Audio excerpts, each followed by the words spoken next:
Bismillahirrahmanirrahim. Assalamualaikum warahmatullahi wabarakatuh.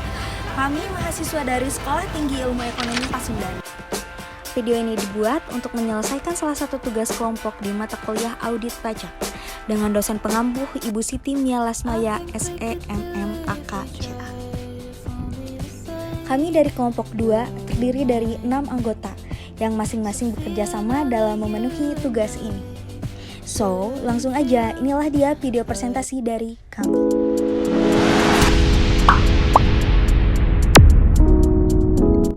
Oke, saya Yunisa Eka Putri. Di sini saya akan memandu video presentasi pada kesempatan kali ini. Tapi, sebelum kita membahas lebih lanjut, izinkan kami perkenalan terlebih dahulu. Saya sendiri, Yunisa Eka Putri dengan NPM 43434032018216. Firda Ayu Ramadanti dengan NPM 43434032018179. Tanti Fitriyanti Hidayat dengan NPM 43434032018191. Silmi Nurfadilah dengan NPM 43434032018196. Antonius Supranto dengan NPM 43434032018197. Rijhan Hadian dengan NPM 43434032018198. Kami dari kelompok 2 akan membahas tentang analisis kasus PT Dutasari Citra Laras. PT Dutasari Citra Laras berdiri tahun 1992 berdasarkan Akta Nomor 72 tertanggal 24 April 1992. Perusahaan ini bergerak di bidang kontraktor, pemborong, perencana, perdagangan umum, dan lainnya. Dalam akta pendirian perusahaan disebutkan modal pasar sebesar 225 juta dibagi menjadi 225 saham. Setiap saham bernilai 1 juta. Saham perusahaan ini dipegang 2 orang, yakni Iskandar Syukri 126 saham dan Rizaldi Nur Syukri 42 saham. Keduanya juga dirangkap sebagai direktur utama dan komisaris. Pada 2008 dilakukan perubahan akta perusahaan dalam akta bernomor 70 tanggal 30 Januari 2008. Modal perusahaan dinaikkan menjadi 11 miliar dibagi menjadi 11.000 saham yang masing-masing bernilai 1 juta. Iskandar dan Rizaldi tak lagi menjadi pemegang saham. Keduanya digantikan Mahfud Suroso yang menguasai 2.200 saham. Roni Wijaya 1.650 saham, lalu Atiyah Laila 1.650 saham. Mahfud juga menjabat direktur di perusahaan itu, sementara Atiyah menjadi komisaris di perusahaan itu. Akta PT Dutasari Citra Laras kembali diubah pada 10 Maret 2008. Mahfud tetap 2.200 saham, Roni dan Atiyah turun menjadi 1.100. PT Emsons menjadi pemegang saham baru dengan mengantongi 1.100 saham. Kemudian Atiyah Laila berhenti jadi komisaris PT Dutasari Citra Laras pada 2009 lantaran mendampingi Anas yang menjadi caleg dari Partai Demokrat. PT Dutasari Citra Laras menempati ruko di Blok B06 Plaza 3 Pondok Indah di Jalan TB Simatupang, Jakarta Selatan. Perusahaan ini sudah berkantor lebih dari 5 tahun di Plaza 3 Pondok Indah, karyawannya 30 orang. Pada pembahasan kali ini, kami akan membahas mengenai rekayasa laporan keuangan pada PT Dutasari Citra Laras.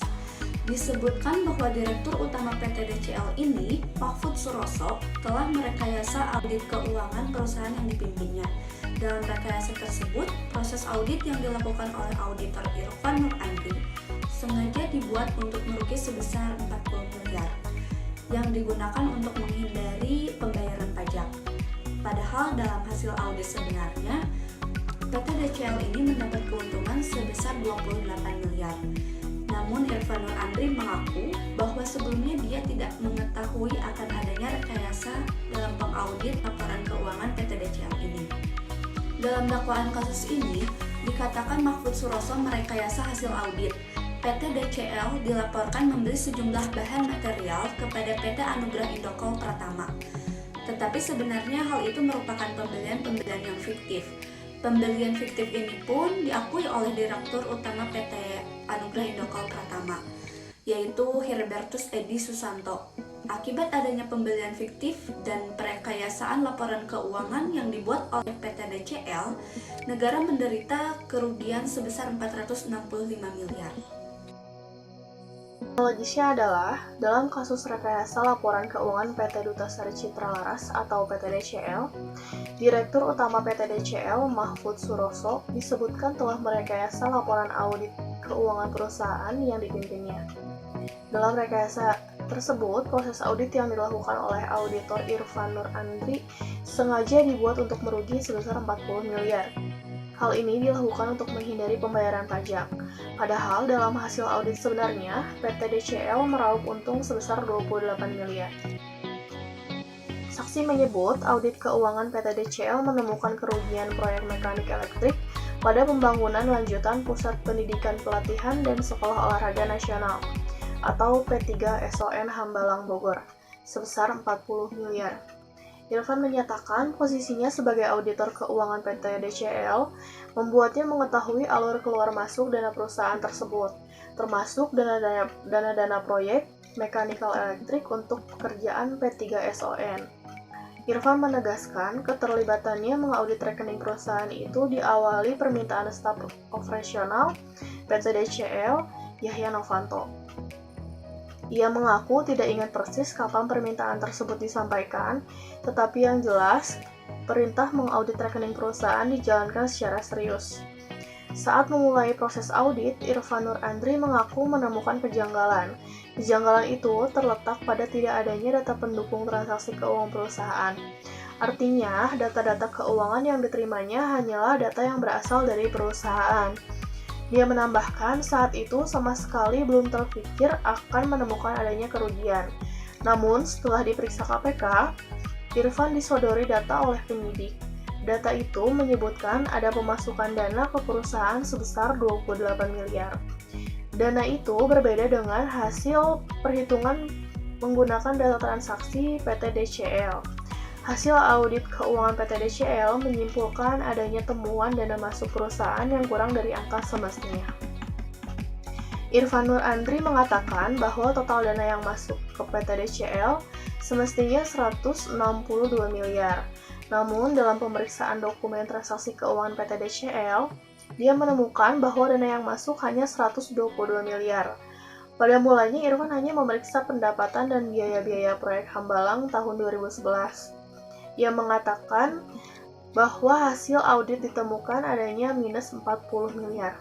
Dan Irfan menyimpulkan bahwa hal tersebut merupakan kerugian yang dialami perusahaan.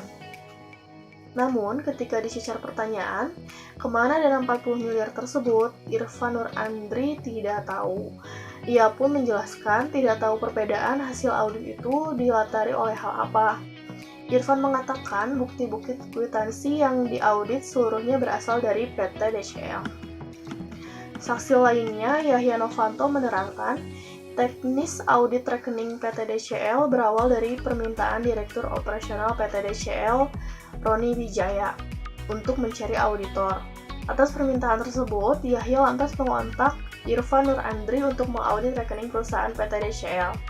Namun, saksi mengaku sempat diminta oleh Roni Wijaya untuk mencari faktur fiktif. Hanya saja dia mengatakan tak pernah mendapat perintah untuk membuat hasil audit perusahaan menjadi rugi. Hal senada disampaikan saksi Irfan pada keterangannya. Dia menegaskan tidak pernah mendapat order atau perintah untuk membuat hasil audit perusahaan rugi. Majelis Hakim Pengadilan Negeri Jakarta Selatan melalui persidangan secara online yang diketuai oleh Yosdi SH pada tanggal 5 Agustus 2020 telah menjatuhkan vonis 5 tahun 6 bulan penjara dan denda 20,5 miliar, yaitu 2 kali jumlah kerugian negara, subsidiar 6 bulan kurungan kepada terdakwa RW. Direktur Operasional PT DC atas perkara tindak pidana di bidang perpajakan dan tindak pidana pencucian uang. Perbuatan pidana perpajakan dilakukan terdakwa pada kurun waktu 2010 sampai dengan 2012 dengan cara menggunakan faktur pajak tidak sah untuk mengecilkan jumlah pajak pertambahan nilai terutang yang harus disetorkan ke kas negara dan dilaporkan ke kantor pelayanan pajak. Sebelum didakwa, RW pernah melakukan upaya hukum pra-peradilan karena merasa diperlakukan diskriminatif atas penetapan tersangkanya. Tetapi pra-peradilan tersebut ditolak oleh Majelis Hakim Pengadilan Negeri Jakarta. Terdakwa juga pernah mengajukan nota protes dengan mempersalahkan perlakuan aparat pajak saat terjadi tindakan penyanderaan pada tahun 2017. DJP telah menegaskan bahwa penyanderaan yang dilakukan terhadap terdakwa tidak terkait dengan kasus tindak pidana di bidang perpajakan maupun tindak pidana pencucian uang yang disangkakan kepada yang bersangkutan.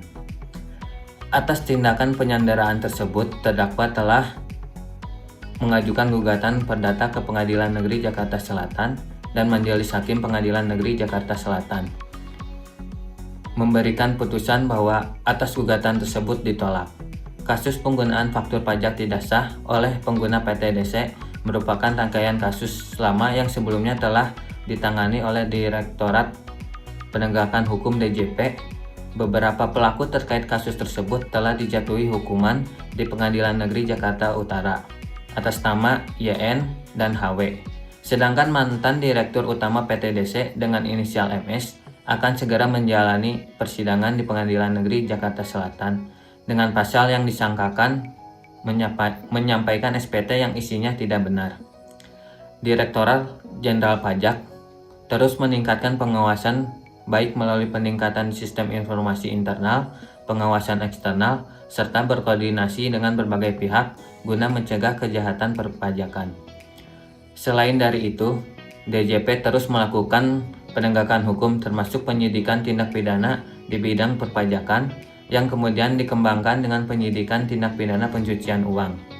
Dengan penegakan hukum yang dilakukan, DJP terhadap para pelaku tindak pidana perpajakan dan pencucian uang diharapkan dapat memulihkan kerugian pada pendapatan negara dan memberikan efek gentar agar tidak ada wajib pajak lainnya yang akan melakukan tindak pidana di bidang perpajakan. Harusnya PT Dutra Sari Citra Laras dan pihak yang terlibat harus bertindak profesional dan jujur sesuai asas-asas etika profesi, di mana seorang akuntan dan auditor harus bertanggung jawab secara profesional terhadap semua kegiatan yang dilakukannya. Adapun seharusnya PT DCL serta pihak yang terlibat, terutama sebagai seorang akuntan, layaknya seorang akuntan yang profesional, senantiasa menggunakan pertimbangan 12 moral terhadap semua tindakan yang dilakukannya. Tidak hanya itu, seorang akuntan juga harus objektif, artinya bersikap adil, tidak memihak pada yang lain, jujur, secara intelektual, tidak berprasangka buruk, serta bebas dari benturan kepentingan yang lain atau di bawah pengaruh pihak lain.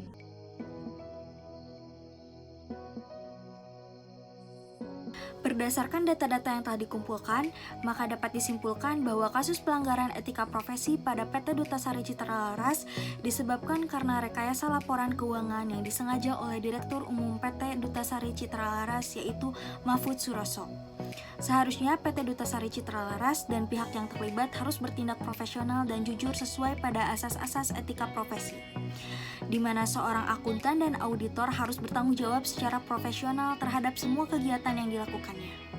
Auditor PT Dutra Sari Citra Laras juga kurang bertanggung jawab dan tidak melaksanakan kehati-hatian profesionalnya, ditunjukkan dengan tidak menelusuri bukti-bukti audit yang ada, sehingga tidak mengetahui terjadinya rekayasa pencatatan, laporan catatan, laporan keuangan. Auditor tersebut hanya melihat dari bukti-bukti yang diberikan oleh perusahaan dan tidak mengetahui adanya faktur pembelian fiktif. Selain itu, Direktur Utama PT Dutra Sari Citra Laras tidak menjaga integritasnya, tidak berperilaku profesional dan tidak objektif karena telah melakukan manipulasi laporan keuangan. Rekayasa laporan keuangan PT Dutra Sari Citra Laras dalam kasus ini merupakan suatu bentuk penipuan yang dapat merugikan negara dan stakeholder lainnya. kasus ini juga berkaitan dengan masalah pelanggaran kode etik profesi akuntansi.